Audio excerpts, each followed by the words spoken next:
Hi, Chelsea. How are you doing this week? I'm doing okay. Did you have a good week? Not not particularly, but things are okay. Okay. Um,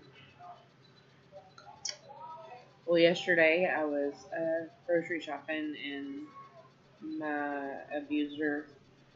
one of my abusers, showed up at the establishment I was at, Okay. and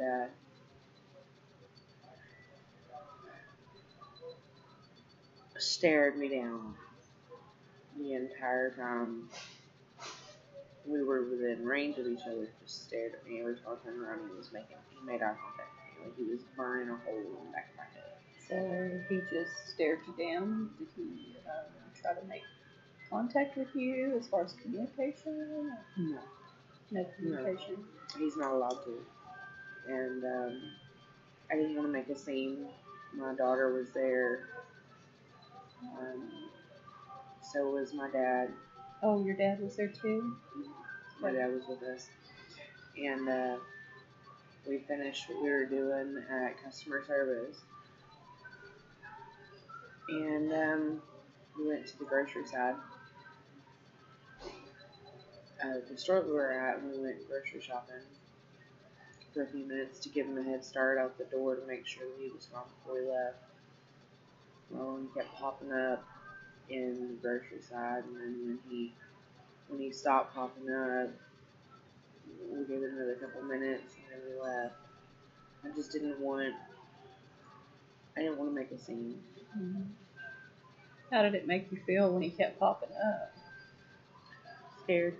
And he kept trying to stare you down. It was like an intimidation? Yeah. Well, when a 6'3", 280-pound man stares you down, like, it's intimidating, especially when you know what he's capable of. Okay. You know, if you don't know what somebody's capable of, which none of us do, Mm-hmm. if you don't know what someone's capable of, it's like a bliss.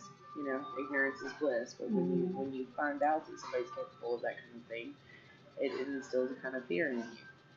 Okay, so you were afraid. Yeah, my knees were shaking. Okay.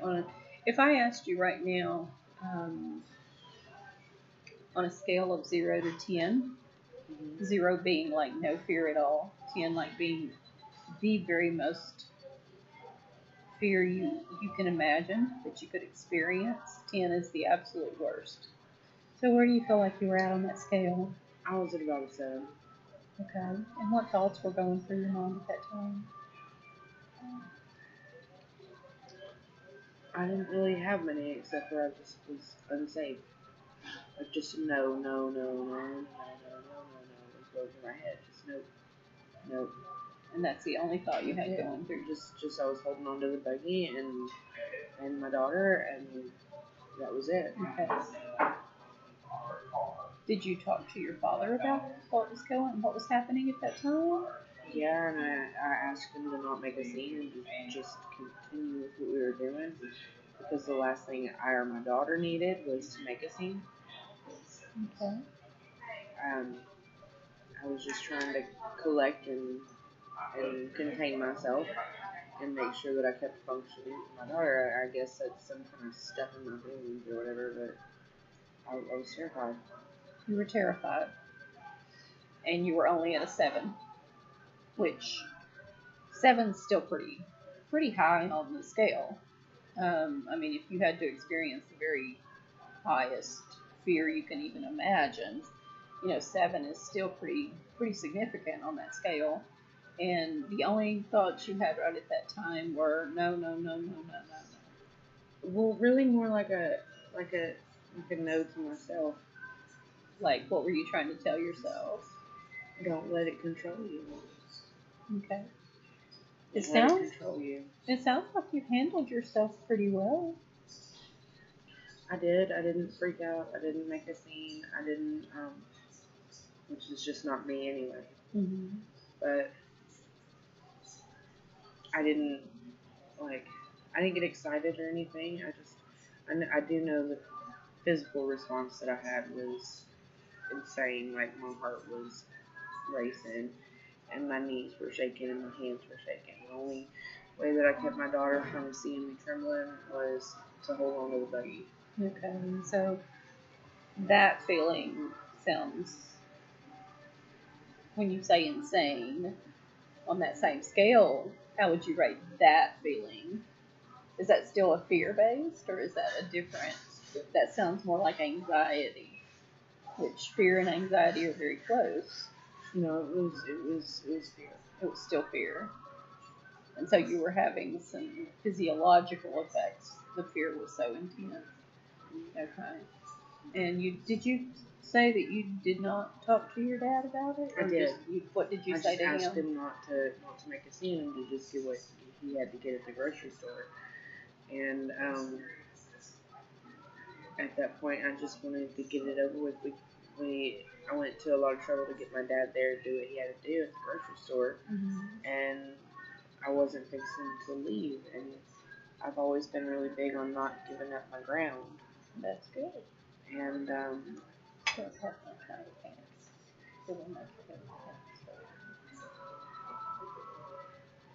yeah, so it was not very fun. And how are you feeling right now talking about it? Just thinking about the actual event, and this was just yesterday. Yeah. Okay. It makes me feel like the progress that I've made in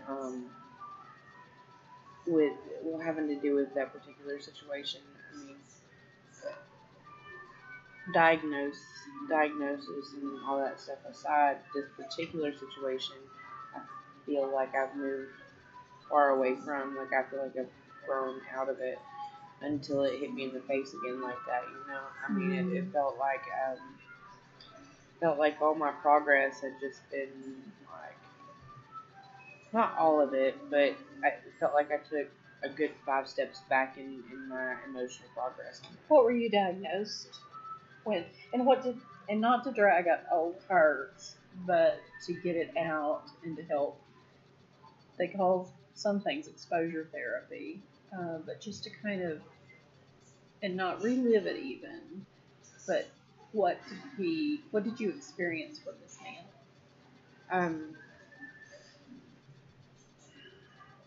Several physical not altercations. I was abused physically and emotionally, financial abuse, economical.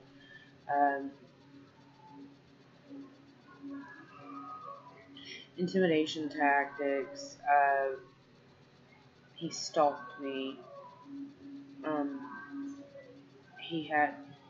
I was speaking with someone earlier about hackers. Well, he had a friend of his hack my phone, the camera on my phone once. True story. So you seem like you're getting a little bit upset right now. Are you having some anxiety right now about thinking about it? I'm mad. You're mad. You're angry. I'm very mad. Yeah, well, that's understandable. That's understandable. The privacy boundaries and all that stuff that were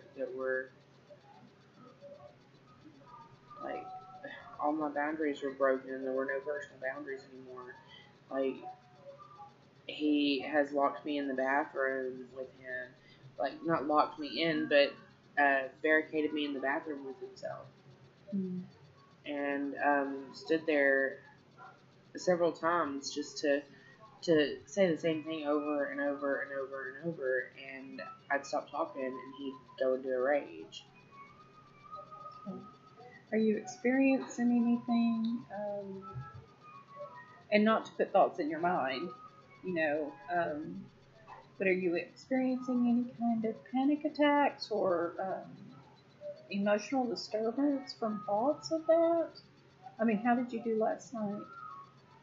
I think that a lot of that is I did okay, but it's like a residual that happens. Like, after the initial situation calms down, like, I get the pain from from it in like my joints.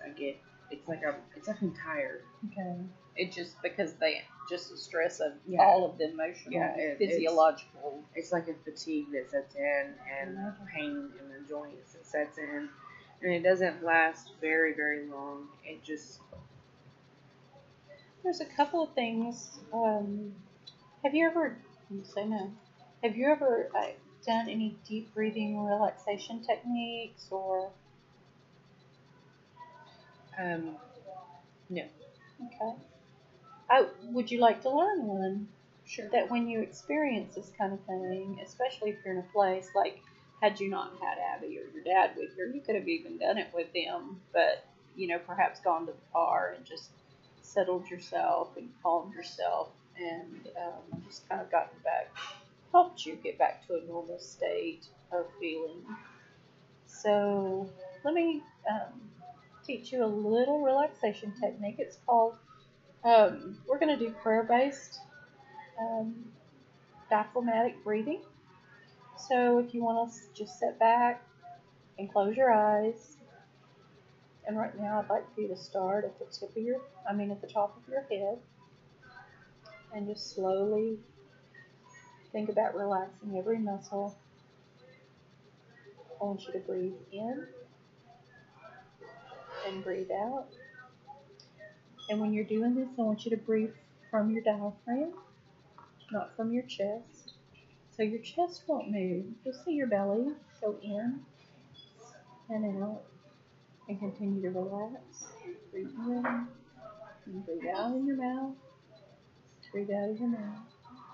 In through your nose. Gentle breathing, not anything intense. And just relax all the way down to the tip of your toes.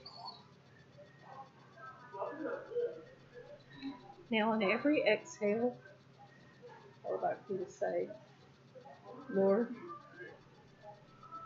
have mercy on me. Lord, help me. Focus your thoughts on the Lord, on the throne, on His peace that He offers, His protection that He offers. And just stay there for just a few minutes.